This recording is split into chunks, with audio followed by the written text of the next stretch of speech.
I think the moment that really jarred in my childhood was when I found, as a child detective, I found this box. And in the box was an identity card of my father. And I recognized him as my father, but it was very obviously him. He had these very distinct eyes. And there was someone else's name in it, and it was dated Berlin 1943, and it just made no sense, and it terrified me.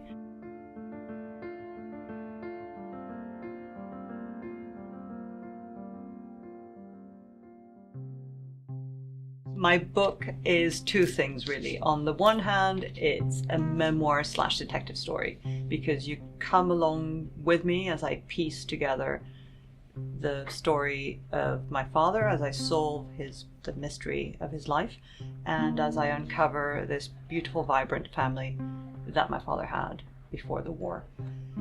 At the same time, it's a bit of a thriller, because part of what I discover is my father's unlikely story of survival.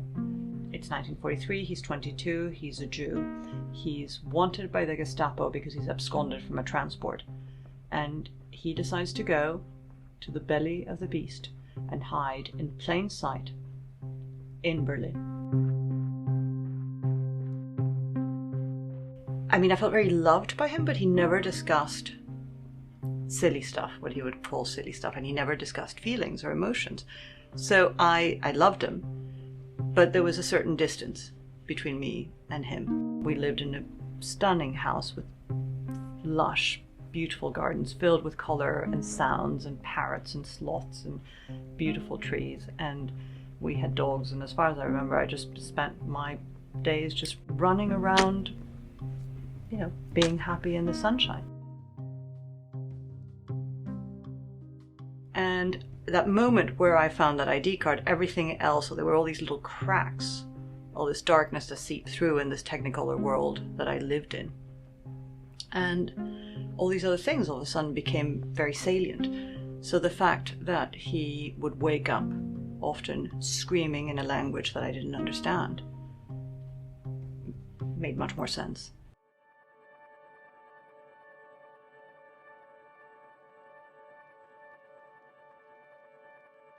So after he died, I was his only daughter, and I was just ready to spend hours, weeks, really, sorting through all his papers and this box. And this time the box was just crammed with documents from his time during the war. I think when I first started, I thought I was just going to piece together my father's story of survival and my grandparents, and what had happened to my grandparents. And as I started reading the letters, there were just masses of people mentioned. And it's just sent me on this crazy journey all over the world. So these boxes started arriving. So one of them came from Switzerland and had these marvelous letters from my grandparents, who were interned in the concentration camp of Terezin, just outside of Prague. And I was able to trace people, so in Indonesia, in Australia, in the Czech Republic, in California, in France, just all over. And they all had anecdotes or documents that had to do with my family during the war. And it's been just a really beautiful, enriching journey. And I now have a huge family on my father's side, which I didn't know was there.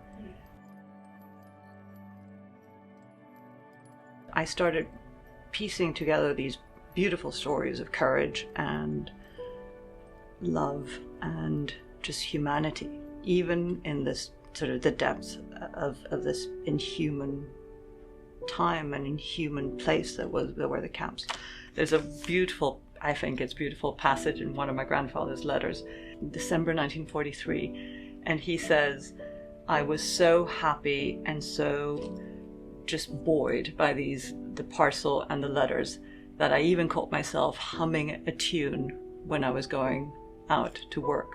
And of course, this was a horrible job that he was doing. He was being a disinfectant in the camp. And yet he managed to write that he was singing a song called Golem, which was a comic song from the 30s. And if I hadn't had these moments, I think I would have, I could have easily just gone, okay, this is just too dark and too horrible. Rather than focusing on that, these wonderful moments of light and courage and love made me realize that that's really what the story is about.